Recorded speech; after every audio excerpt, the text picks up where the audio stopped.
Hey everyone, Andrew Prober here with Great Expectations Realty, and it's time for What's Up Ocala.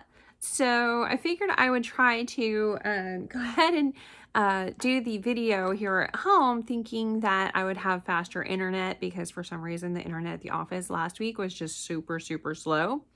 But yeah, I also have everybody home. So like my husband, my daughter, my sisters, everybody's here, and I'm like, y'all, you're loud. I mean, our house is like really super quiet, except for when I'm doing a video. I don't know. Anyway, so this is my Monday night. Hopefully you guys are having an awesome Monday and you had a really great weekend.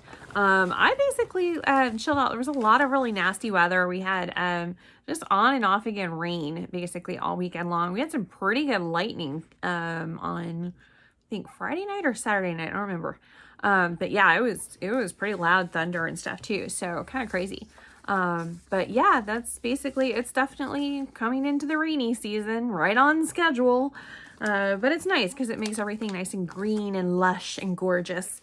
So if you're going to come and visit Ocala right now, you will see it in all its glory and all of the emerald green color pretty much everywhere. There's just green everywhere. The trees, the grass, the bushes, everything is green. And then some. So I was talking about, I was talking to one of my agents and she was like, oh my goodness, somebody sold an entire neighborhood, an entire community, to another like investor, a massive investor or whatever. And I'm like, yeah, they sold a rental community. And she's like, what? And I'm like, well, it's basically the same concept as an apartment complex, but it's single family homes instead. She's like, what? Well, the crazy thing is we're actually getting one here in Ocala. D.R. Horton is actually building an entire subdivision that is not for sale at this time.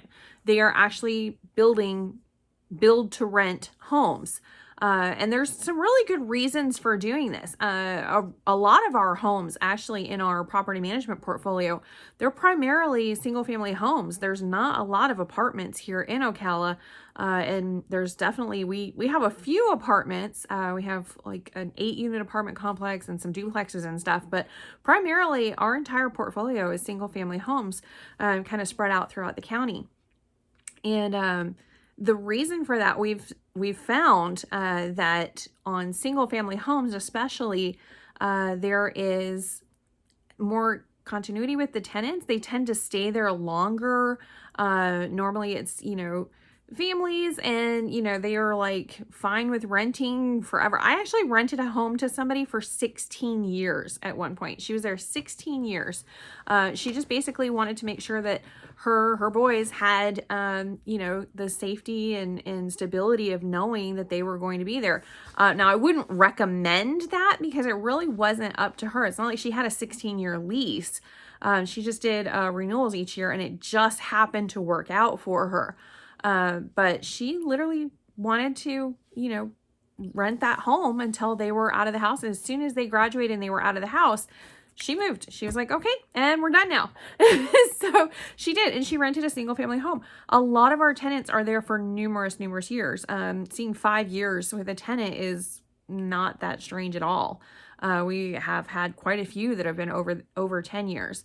Now, is that something that I want? No. I should say, it's nice for the investor. It's not great for the tenant. I highly recommend and educate and just encourage any of our tenants to purchase a home. And I'll do pretty much anything to help them get there. But the statistic is about half of our tenants will never own a home. They will rent. Some straight up do not want to own a home. For whatever reasons those may be, it doesn't matter how much I encourage them or educate or whatever, they're just straight up not going to purchase a home. And that's fine. That's, personal decision. For me, I'm like, you're still paying a mortgage. It's just not your mortgage. When you're done renting, you will have nothing. And they're like, yeah, well, when I die, I have nothing. I go back into the ground. So what's it matter? And I'm like, okay.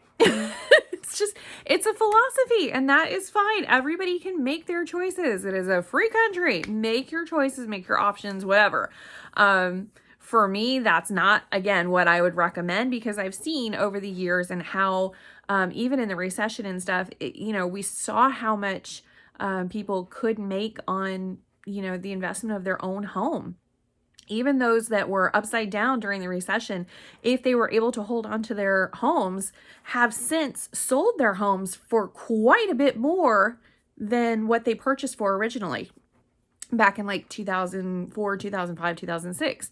So I would have to say that home ownership is definitely better for you financially and for your family in the long run. Also, you have a lot more stability. At any point, the owner of the home could say, you know what, I'm going to go ahead and sell because the market's really high and I'm not getting that much return on my investment just by renting to you. So I'm going to go ahead and sell this, and you're out of lease anyway, so you're out of house. So there's not really the stability there that you would see in your own home. So all that being said, I don't necessarily want to have a long-term tenant, but if a tenant is going to be long-term, it's probably not going to be in an apartment. It's going to be in a house.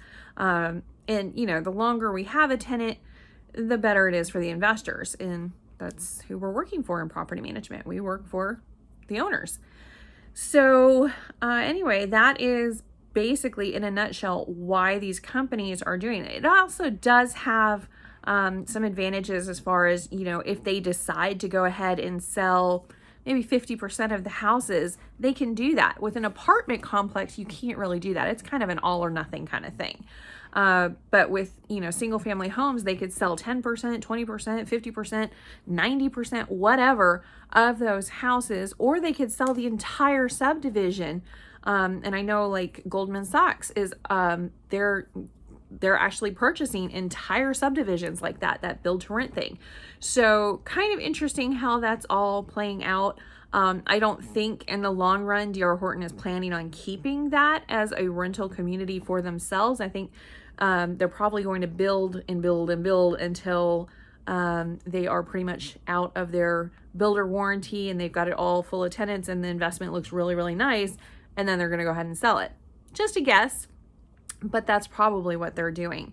To sell to an investor with that kind of, community ready-made, here's the ROI, here's the houses, they're all fairly new, blah, blah, blah, blah, blah. That's a pretty good investment. And again, D.R. Horton, they're going to make money on it probably more so than if they just sold the houses regular sales. So kind of interesting what they're doing. They, of course, are still doing a lot of communities that are up for sale, and they do sell some of the houses to investors. But normally in a community with like Lennar Homes or D.R. Horton and stuff like that, they prefer not to have a lot of rental homes mixed in with the owner-occupied. If that community is primarily owner-occupied homes, that's how they're promoting it and that's how they're selling it. They don't want to have a whole bunch of rental houses in there because the idea is that tenants don't take care of a home as well as owners. That is not necessarily the truth, by the way. I've had some tenants that take care of their homes far better than some owner-occupied, but generally that's the thought. So anyway, so kind of interesting. Rentals are in seriously high demand right now, and we do have a lot of investors that are purchasing brand new construction homes. They're like, this is great. I don't have to worry about any repairs for a year, at least for anything inside the house. It's going to be brand new everything. So, I've got a good, 15, 20 years on the roof. I've got, all the appliances are taken care of. I have nothing to worry about. So I have a very predictable ROI on here. So, it is, it's an interesting idea. And also, there's not a lot of fixer-uppers out there. Those have all kind of been fixed up already. So, if they do find a fixer-upper, there's like 30 other investors all ready to jump on it. It's like, oh, well, I've got cash. Yeah, so does everybody else, So right now is not really a great market for fixer-upper type deals. Of course, you can find some houses that, maybe it's cosmetic or something like that. It's a little dated, but you're still not going to get those really amazing deals. And, market, I mean, brand new construction homes are the same as resale. So why would you go one way or the other? Investors have, you know, an open time frame. It's not like they have to move in at a certain time. So if they have to wait 2 or 3 months or whatever for a spec home to be finished, no big deal, right? So that's basically what we're seeing quite a bit of. You can get a 3-bedroom, 2-bath, double car garage home right now in Ocala on a 1/4 acre lot, no HOA, for about $250. So, you know, kind of interesting how that's all playing out. So, and I would have to say there's no delay on getting a tenant in there. We normally have the tenants move in, if not the day of closing, then normally within that week. So as soon as we have the, you know, the CO, the certificate of occupancy, they're pretty much, the tenants are like already signed, sealed, delivered, they're ready to go, because again, there's that serious rental shortage. So if you're an investor that's looking at, you know, those new investment or the new build properties, you know, I can see how it would be, you know, very, very nice to see that, you know, there's no vacancy time frame, there's no repairs. All of those numbers factoring in is pretty cool. So yeah, I could see that. Normally for those houses that are about 250,000, we're getting anywhere between 1,700 and 1,900, depending on the size and the builder and where it is, location. So, you know, it's not the perfect ROI, but you know, it beats any of the question marks you get with other things. So with, you know, like fixer uppers, and then you get in there, it's like all full of termites or something. I don't know. You never know. You just never know. So it does take some of that away. So kind of interesting what's been happening in the world of rentals and stuff. That will probably slow down as more and more foreclosures hit the market, and as the market kind of slows down. Thankfully, I am going to say thankfully, I'm sorry, but it is, everybody's like, oh, it must be a great time to be in real estate. No, it's not actually. Going out and showing a buyer a home or like 10 homes, and they're like, yeah, that's the one I want. Okay, let's put a full price offer or above asking price on this house. And they're like, yeah, your offer is one of 23. Sorry, you didn't get it this time. Start from scratch and do that. It's like wash, rinse, repeat over and over and over again. You got to sell that same buyer 15 different houses. How is that any fun for anybody? They are getting pummeled. Do you know how many phone calls we have to make and say, I'm so sorry. I know that you are ready, able, and willing to purchase this home, but you can't have it. You know, despite having perfect credit or paying cash or whatever, you still can't have this house because somebody else got it. That is heartbreaking. And having to do that over and over and over, that is horrible. We don't like it. This is not fun for us at all. At all. Okay, so let me just clarify that for some of you guys out there. This is not fun. It's not fun at all. But we are starting to see a slowdown, a deceleration. The luxury homes definitely, I was actually thinking they would get hit last, but no, they were definitely hit first. So we had an 18% decrease in the luxury home market, and that's nationwide. So kind of interesting there, but I think it's mostly because, you know, luxury homes over in California can't get sold, so they can't then take the cash or the equity they have and purchase a luxury home in a less expensive market. So those houses are now unable to get sold at the top of the market, and it just kind of all trickles down. So I say California, but it could be like New York, it could be Connecticut. There's a lot of places that are expensive, okay? Like California, I mean, y'all, you got some expensive real estate over there. Miami, that is some expensive real estate. Colorado, Arizona, and Utah. All of those are like serious hotspots for expensive real estate lately. So kind of interesting that. But yeah, so kind of, I don't know. I'm sitting here looking at what my assistant wrote down for me. I was like, oh, nope, that's a voiceover. Okay, we got it. We're working on some new videos and stuff. All right, so just a heads up before I get into all the fun stuff that's happening in Ocala coming up. Once once we get 3,000 subscribers on our channel, we're almost there. But once we hit 3,000 subscribers, I am going to take you on a really cool adventure. I am going to go over to the Ocala International Airport, and I'm going to go fly a plane. So, you know, I figured it'd be a fun thing to do some morning. So, and I'm going to take my daughter up with me. So, I've never flown a plane before, but apparently, yeah, they're going to show me how. So if you would like to see that video, then definitely subscribe to the channel. But that is something that you can very easily, very easily do here in Ocala.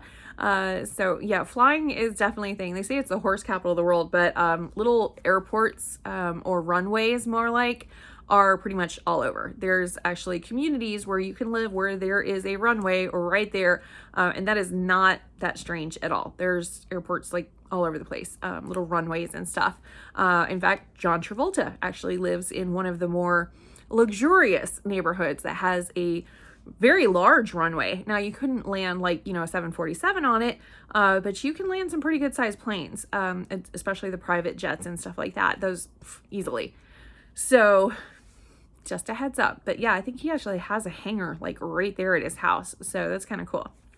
But yeah, so yeah, I'm going to go fly a plane. And no, I'm not jumping out of it. It's a perfectly good airplane. There's no reason to jump out of it. But I am going to try and learn how to fly it. So we'll see how that works out. So yeah, so 3,000 subscribers, and that's what we came up with to help celebrate. So yeah, hopefully that works out. Okay, so let's go ahead and get into what is going on in Ocala. Okay, so the first thing I want to talk about is the Ocala Arts Festival, which is downtown Ocala. It's not until October, but if you are a Ocalian, this is the 55th actual festival. And the reason I'm bringing it up now is because they are looking for artists for their art festival. And if you are an emerging artist, or if you are, you know, an artist already, either way, you can go ahead and put in an application. The applications are due by July 15th. That's why we're talking about it now. So the application is due by July 15th, but the artists have a chance to win up to $5,000 for the Best in Show prize, but there's going to be $27,000 worth of prizes. So this is a pretty good festival. So highly recommend, if you are an artist, especially a starving artist, get in there and get your application in. You can go to fafo.org. So it's Fine Arts for Ocala, FAFO.org. And that will get you the application, the information about all of it. So if you want to come to the Ocala Arts Festival, that is going to be October 22nd and October 23rd, and it's 10 a.m. to 5 p.m. So that should be really cool. It's a nice time of year to come because it starts cooling down like crazy over there. So not cold, just cool. It's great. I love the fall in Ocala. It's just awesome. Okay, what else we got? Okay, here we go. Thank you, Malia, for my notes. So, of course, we have the Ocala Downtown Market. That is Saturday, 9 a.m. to 2 p.m. That's every Saturday morning. It's on the corner of Southeast 3rd Street and Southeast 3rd Avenue. So it's not like you can get lost. It's right there on the square. Or not on the square, like a block away. But anyway, I digress. So definitely go to Ocala Downtown Market. That's actually a lot of fun. I still haven't gotten my knives sharpened, and this guy is really cool. And then there's this guy that does pottery, and he like does the flame and everything. It's cool. It's really cool. Anyway, we've got the Summer Kids Film Series. That's over at the Marion Theater, also downtown. Beautiful theater. I love it. It's got like balcony and everything. It's cool. Anyway, movies are just $3, and the ticket includes a kids combo. They've got Shrek, Aladdin, Madagascar, Sing 2, How to Train Your Dragon, The Lorax, great movie, Where the Wild Things Are, also a really good movie, Romeo and Juliet, and Paw Patrol. So really cute, great movies. We also, on Friday, we're finishing it up. You only have until July 1st. The Fridays over at Webfield, the Levitt Amp Ocala music series is going 7 p.m. to 9 p.m. It's so much fun. You've got to go down there. It's really great. And I mean, around here, like 7:30, 8 o'clock, it really starts getting very nice and cool, but not dark. So it's great. So if you have an opportunity to get down to Webfield, it's the Levitt Amp Ocala music series, and it's a partnership between the Marion Cultural Alliance and the city of Ocala, because they want to bring free, accessible music, live music to the citizens, and it's a great opportunity. So stop on out to that on Friday evenings and just enjoy. It's a really awesome time. Then we have Horsing Around over at the Discovery Center, so the kids can experience the science and industry of horses, and it's got a really great fun-filled exhibit. Kids can ride the plushy pony in the corral, be an equine vet for the day. They can design their own hockey silk and much more. So it's only $8 per person. It's a really great time. Of course, all of the splash pads are open, including the one downtown over at Citizens Circle. And the pools are open as well. So if you want to go to, there's the one at the Hampton Aquatic Center, and then there's a matching one over on the other side of town over at GER.Gant. So feel free to stop over to the Aquatic Center. It's a great time. It's only a couple of dollars to go in there for your kid to enjoy a couple of hours of just swimming, cooling off. There's a slide, there's a zero entry with splash pad kind of included. So really fun. We have the Juneteenth Celebration, which is live music, food, vendors, entertainment, and more. That's over at the Martin Luther King Jr. Recreational Complex. That's on 1510 Northwest 4th Street. And that's going to be June 18th from 10 a.m. to 4 p.m. So check that out. I think that is... no, that's not it. Over on Saturday, this Saturday coming up, we've got Summer at the Fort, which is book reading and a day hike, and it's totally free. It's Saturday, June 18th, 10 a.m. to 11:30 a.m. It's the Fort King National Historic Landmark. And yes, I am going to show that to you guys pretty soon. It's pretty cool. But the students are going to join Ocala Recreation and Parks in general, the Generation Path for Success for the Summer Literacy Initiative. They're going to be reading at least 2 of the books. I know one is Giraffes Can't Dance, which is hilarious, and it's summer. And there's going to be songs, reading activities. It's just going to be fun. So definitely take your kids out there, especially if they're just learning to read or just getting excited about reading, or you want to get them excited about reading. Might be a great opportunity for that. They are going to have participation prizes, so we can definitely see what kind of age frame we're going for here. But don't worry, it should be a lot of fun for kids and adults, both. So I think that is about it. We talked about that. Okay, cool. So if there is anything that I can help with, we are working on some really great videos. So hopefully you're going to see, so I don't want to ruin it. So we've got some really cool videos coming up. Definitely subscribe, because again, 3,000 subscribers and you're going to see me fly a plane. Hopefully. So, a little nervous about it, not gonna lie, but it should be fun. But yeah, you get to see that. So 3,000 subscribers, and that's how we're going to celebrate that fun. And yeah, if you guys have any questions, comments, concerns, or otherwise, please go ahead and hit us up online.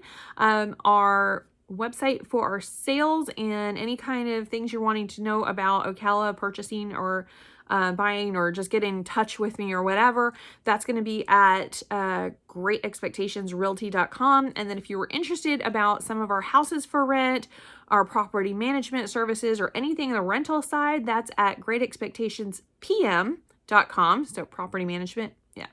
So GreatExpectationsPM.com, and you can find out more about that information, including you can go ahead and do your application online, everything. It's all right there at your fingertips. So no questions left unasked on that stuff. If you would like to send us an email, or if you have suggestions on upcoming videos, we're more than happy to talk to you about that or listen to your suggestions. I really appreciate suggestions, or go ahead and comment, because 9 times out of 10, it's me responding to these comments. So I know it normally says like Great Expectations Realty Answer. It's me, okay? I have nothing else going on in my life. I'm like, hey, that's interesting. That's cool. You know, I love responding. So anyway, go ahead and put it in the comments below, or go ahead and send us an email at GER.ExpectMore@gmail.com. All right, cool. Well, I will see you guys all later. Hopefully, if I survive the plane, and we will talk soon.